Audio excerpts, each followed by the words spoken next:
Hello friends, అందరూ ఎలా ఉన్నారు? అందరూ బాగానే ఉన్నారు అనుకుంటున్నా. ఈ వీడియో మీకు నచ్చినట్లయితే ఒక లైక్ చేయండి.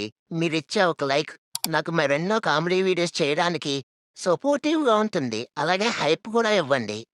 ఇంకా సబ్స్క్రైబ్ చేసుకోకుండా చూస్తున్న వాళ్ళు సబ్స్క్రైబ్ చేసుకోండి.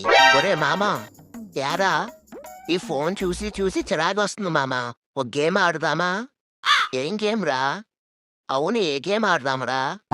ఒరే మామ, ట్రూత్ ఆర్ డేర్ గేమ్ ఆడదామా? మంచి ఐడియారా, ఆడదాం అయితే. సరే, దీంట్లో కండిషన్ పెట్టుకుందామా? ఎవరైతే మనిచ్చిన ట్రూత్ గానీ డేర్ గానీ చేయనోళ్ళు ఉంటారో వాళ్ళు ఈ వారమంతా బిర్యానీ ఇప్పించాలి మనకి. దీనికి ఓకేనా మీకు? నాకు ఓకే. నాకు కూడా ఓకే.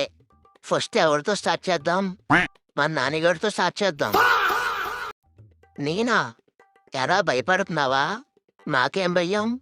సరే అయితే చెప్పు, ట్రూత్ ఆర్ డేర్? మామా, నాకున్నదే డేరు, అందుకే డేర్ చేస్తా. మొన్న బయటికెళ్తాను నీ బండెమ్మంటే ఇవ్వలేదు కదరా, చెప్తా నీ సంగతి. సరే మామ, అయితే నీకిచ్చే డేర్ ఏంటంటే నువ్వు ఎవరితో మాట్లాడినా సరే మధ్యలో ఫ్యాంట్ తీసా అని వర్డ్ యూజ్ చేయాలి. ఇదేమి డేర్లా? కొత్తగా ఆలోచించాను రా మామ నీకోసం. నీ ముఖంలాగా ఉంది ఇది. ఇది నేను చెయ్యనురా. చెయ్యకపోతే వారం రోజులు నువ్వు మాకు బిర్యానీ ఇప్పించాలి. ఈ చెత్త నాయాలు కావాలని నన్ను ఇరికించేశారు. చెయ్యకపోతే వారం రోజులు బిర్యానీ ఇప్పించాలి వీళ్ళకి. సరే, ఏదో ఒకలాగా చేసేద్దాంలే. సరేరా, చేస్తానులే. ఇంకేం చేస్తాను? ఒరే మామ, మా నాన్న చేస్తున్నాడురా. అయితే ఫోన్ లిఫ్ట్ చేసి మాట్లాడరా. గుర్తుపెట్టుకో, ప్రతి సెంటెన్స్ మధ్యలో ఫ్యాంట్ తీసే అనే వర్డ్ యూజ్ చేయాలి. లేకపోతే ఈ వారం రోజులు బిర్యానీకి వచ్చి నీదే. అన్నిసార్లు నాకు గుర్తు చేయకురా, గుర్తుందలే. హలో, చెప్పు నాన్న. ఏరా నాన్న, ఏం చేస్తున్నావు? ఎక్కడున్నావు? ఏం లేదు నాన్న, ఇక్కడ ఫ్యాంట్ తీసి ఫ్రెండ్స్తో కలిసి ఉన్నాను. ఏంటి, ఏం తీసి కూర్చున్నావు? అది కాదు నాన్న, ఇక్కడ గాలి బాగా వేస్తుందని ఫ్యాంట్ తీసి అలా కూర్చున్నాం. ఒరేయ్, బుద్ధుందా? రోడ్డు మీద కూర్చుని అలాంటి పనులేంట్రా? సరే గాని పొద్దున కాలేజీకి వెళ్ళావా లేదా? వెళ్ళాను నాన్న. క్లాసులో సారు పాఠం చెప్తూ ఉంటుంటే ఫ్యాంట్ తీసి శ్రద్ధగా విన్నాను. రేయ్, ఏం మాట్లాడుతున్నావురా?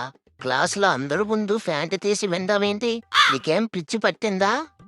ఛా, అది కాదు నాన్న, మీరు తప్పుగా అర్థం చేసుకుంటున్నారు. ఈ రోజు కాలేజీలో అందరూ ఫ్యాంట్ తీసి ఎగ్జామ్ రాశారు. ఏంట్రా, అసలు ఏం జరుగుతుంది? నువ్వు మర్యాదగా ఇంటికి వచ్చాయి. సుబ్బయ్య వంట చేస్తున్నాడు నీకోసం. ఏం వండాలో చెప్పు. సుబ్బయ్యని ఫ్యాంట్ తీసి పప్పుచారు చేయమని చెప్పండి. అదంటే నాకు చాలా ఇష్టం. ఒరేయ్, నీ బుర్ర ఏం దొబ్బిందా? పప్పుచారుకి దానికి సంబంధం ఏంట్రా? నువ్వు ఇంటికి రారా, నీ సంగతి చెప్తాను. నీ ఫ్యాంట్ తీసి తోలు తీస్తాను. నీకప్పుడే బుద్ధొస్తుంది. అమ్మ బాబాయ్! అయ్యో నాన్న, మీరు కూడా ఫ్యాంట్ తీసి మాట్లాడితే ఎలాగా? నేను చెప్పింది కొద్దిగా వినిపించుకోండి. చాలు, ఆపు. ఇంకోసారి ఆ మాట వాడావంటే నేను ఇంటికి రానివ్వను. ఫోను పెట్రా ఎదవా. రే సాయి, బిర్యానీ సంగతి పక్కన పెట్రా. ఈ రాత్రికి నేను ఫ్యాంట్ తీసి రోడ్డు మీద పడుకోవాల్సిందే.